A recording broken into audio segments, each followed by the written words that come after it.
کروں گا کہ بھائی اس کافر بنے بغیر آپ کا نظام ہی نہیں چلتا. اس کافر بنے بغیر آپ کا. اور بھائی جب آپ ہر روز صبح نئی ڈیٹ لکھتے ہیں تو آپ مسیح کی پیدائش کا اقرار کرتے ہیں. کیا کرتے ہیں؟ مسیح کی پیدائش کا. جب آپ اپنی کتابیں پڑھتے ہیں تو آپ مسیح کی پیدائش کا اقرار کرتے ہیں نا. یعنی دنیا کی کتابیں کیا بتاتی ہیں؟ یسوع مسیح ایک کواری سے.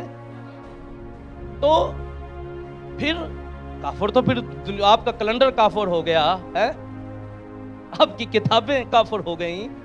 کیونکہ کرسمس کی تاریخ جو ہے اس کا انکار کیے بغیر آپ ڈیٹ نہ لکھیں تو آپ کا جہاز نہیں چل سکتا. سر کسی نے کیوں پتا میں کتنے جانا ہے؟ آپ کا آفس نہیں چل سکتا، آپ کے نئے دن کا آغاز نہیں ہوتا. دنیا کی تاریخ جو ہے 2 حصوں میں ڈیوائڈ جس شخص نے کی وہ میرا اور آپ کا خداوند یسوع مسیح ہے.